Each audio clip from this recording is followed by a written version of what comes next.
With much of the world's attention on the Middle East, the head of NATO tried today to refocus minds and money on Ukraine. Jens Stoltenberg told foreign ministers, including Lord Cameron, they had to stay the course in supporting Ukraine in its fight against Russia's invasion with the weapons it needs. On the battlefront, the help Ukrainian forces have already received is not having the impact it and its allies had hoped for. These small areas in green are all that Ukrainian troops have won back in the past battle season. In the frontline town of Avdiivka, the Russians are making gains, albeit slowly, barely a mile of land captured in a month of close-quarter fighting, as the latest pictures show. Ukraine's front line stretches for 1,000 miles. But as dawn breaks, matters of life and death will be decided within these few muddy meters. This is the battle for Avdiivka, an otherwise obscure town in the east where thousands of lives are being lost. A Ukrainian soldier is hit.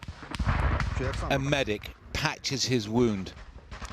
But Russian drones stalk them, and they can hear Russian armour approaching. They shelter, injured and able-bodied alike, in a shallow trench as an enemy tank rumbles by. So close, the earth shakes. A drone watches the tanks fire into a tree line where Ukrainian troops have advanced to retake lost ground. A senior officer in this central sector is shot, though for an adrenaline-fueled moment he doesn't realize it. I see blood and a hole, says a paramedic.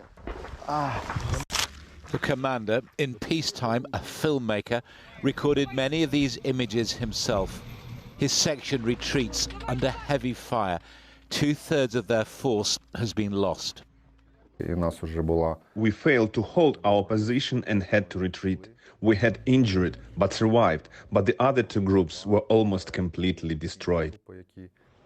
At today's NATO summit, whether the West still has the political will and the military means to back Ukraine was a nagging question. It's our obligation to ensure that we provide Ukraine with the weapons they need. Because it will be a tragedy for Ukrainians if President Putin wins, but it will also be dangerous for us.